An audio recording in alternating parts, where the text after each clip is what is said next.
Understanding this dark period of history remains crucial for recognizing the warning signs of authoritarianism and protecting democratic values. The story of the Third Reich's rise and fall demonstrates both the fragility of civilization and the importance of remaining vigilant against those who would exploit fear and prejudice for political gain. The 12 years of Nazi rule left an indelible mark on human history, reminding us that the price of freedom is eternal vigilance, and that ordinary people must take responsibility for protecting the democratic institutions that safeguard our liberties. The entry of the United States into the war following the Japanese attack on Pearl Harbor further tilted the balance against Germany. The combined industrial might of the United States, Britain, and the Soviet Union ultimately proved overwhelming for the German war machine. As the war progressed, the true horror of Nazi ideology became apparent. The Holocaust, the systematic murder of 6 million Jews and millions of others deemed undesirable by the regime, represented the ultimate expression of Nazi racial ideology. The network of death camps and the industrial scale of murder shocked the world and forever stained Hitler's legacy. By 1943, the tide of war had turned decisively against Germany. The defeats at Stalingrad and in North Africa marked the beginning of a series of military disasters. As Allied forces closed in from both East and West, the Third Reich began to crumble. Hitler's final years were marked by increasing isolation and detachment from reality. He spent most of his time in his bunker, issuing increasingly desperate orders while his empire collapsed around him. His refusal to consider surrender or negotiate a peace settlement condemned Germany to total destruction. On April 30th, 1945, with Soviet forces just blocks away from his bunker in Berlin, Hitler committed suicide along with his longtime companion Eva Braun, whom he had married the day before. Germany surrendered unconditionally on May 8, 1945, ending the war in Europe and bringing the Third Reich to its final conclusion. The legacy of Hitler and the Third Reich serves as a stark reminder of how democratic institutions can be undermined and how hatred and extremism can lead to unimaginable horrors.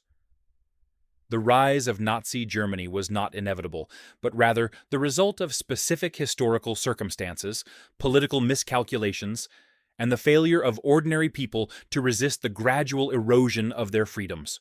Nazi Germany's domestic policies included massive public works projects that reduced unemployment and created an illusion of prosperity. However, these programs were largely financed through deficit spending and were designed to prepare the country for war. The regime also implemented increasingly severe anti-Jewish laws, culminating in the Nuremberg Laws of 1935, which stripped Jews of their citizenship and civil rights. Hitler's foreign policy was based on his desire to overturn the post-World War I order and establish German dominance in Europe. He withdrew Germany from the League of Nations, remilitarized the Rhineland, and began building up the German military in violation of the Treaty of Versailles. His aggressive moves were initially met with appeasement from Western powers who hoped to avoid another devastating war.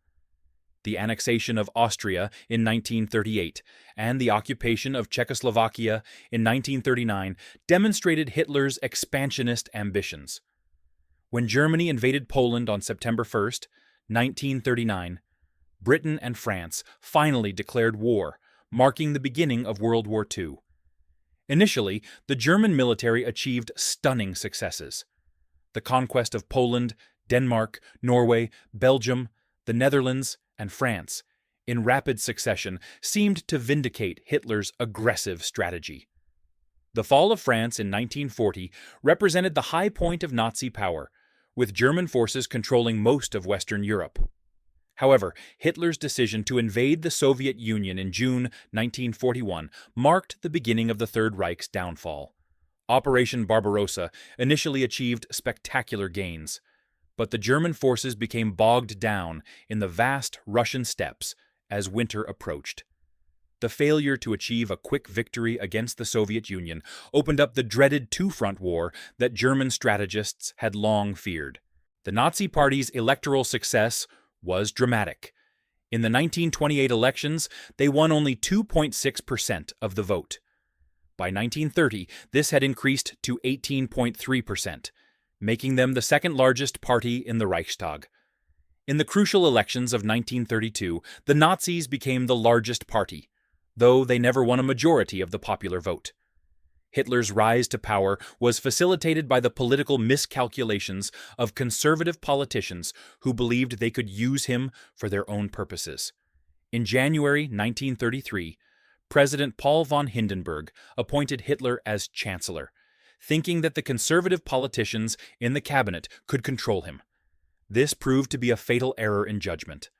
Once in power, Hitler moved quickly to consolidate his authority. The Reichstag fire in February 1933 provided a pretext for suspending civil liberties and arresting political opponents. The Enabling Act passed in March 1933 gave Hitler's government the power to pass laws without parliamentary consent, effectively ending democracy in Germany. Within months, Hitler had eliminated trade unions, banned opposition parties, and established a one-party state. The process of Gleichschaltung, or coordination, brought all aspects of German society under Nazi control. The establishment of concentration camps for political prisoners and the systematic persecution of Jews began almost immediately. The Third Reich, as Hitler called his regime, was built on the principle of the Führer's absolute authority. Hitler positioned himself not just as a political leader, but as the embodiment of the German people's will. The regime's propaganda, led by Joseph Goebbels, created a cult of personality around Hitler, while promoting Nazi ideology through all forms of media.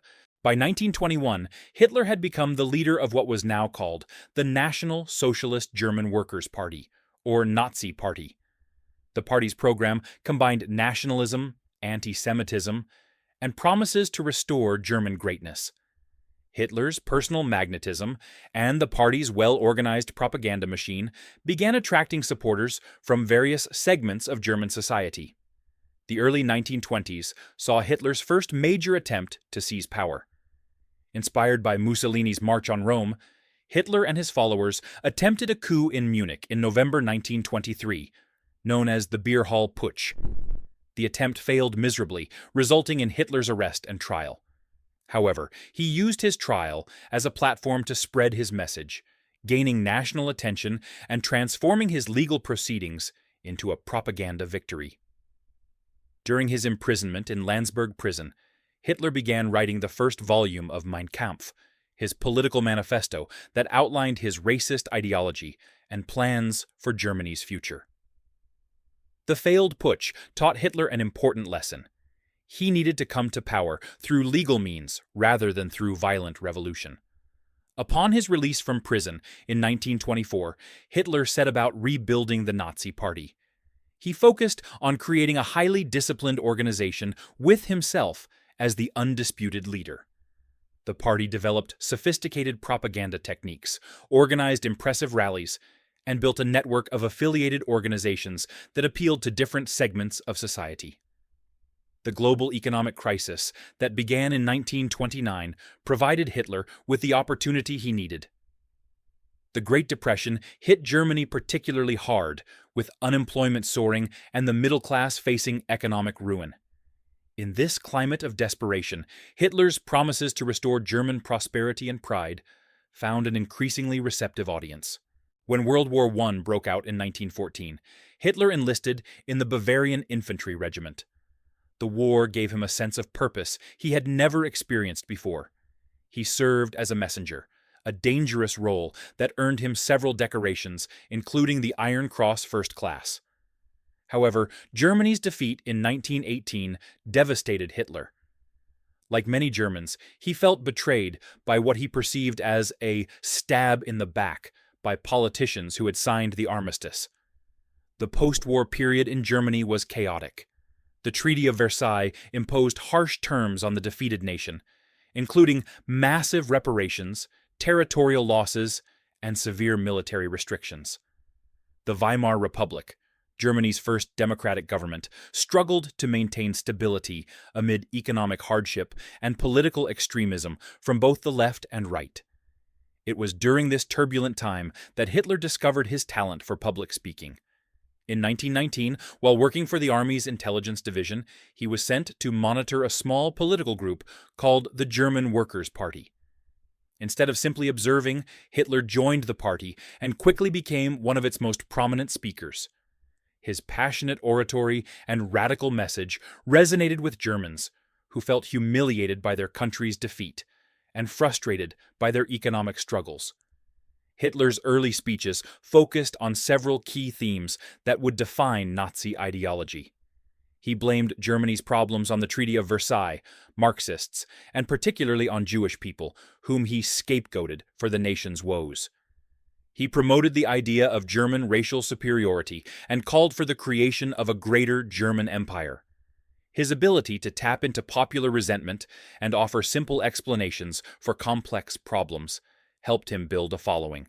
The year was 1889, when a child was born in Austria-Hungary, who would grow up to become one of history's most notorious figures. Adolf Hitler's rise from a failed artist to the leader of Nazi Germany, and his eventual downfall, represents one of the darkest chapters in human history.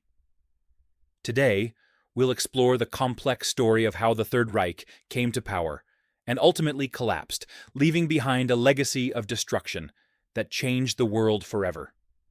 Adolf Hitler was born in Braunau am Inn, Austria, to Alois Hitler and Clara Polzel. His early life was marked by a strained relationship with his authoritarian father and a deep attachment to his mother. As a young man, Hitler harbored dreams of becoming an artist and moved to Vienna in 1907 to pursue his ambitions. However, his applications to the Academy of Fine Arts were rejected twice, crushing his artistic aspirations and leaving him bitter and resentful. During his time in Vienna, Hitler was exposed to the virulent anti-Semitism that was prevalent in the city. He absorbed the ideas of politicians like Karl Lueger, whose Christian Social Party promoted anti-Jewish sentiment. These formative years in Vienna would later influence Hitler's radical worldview and his obsession with racial purity,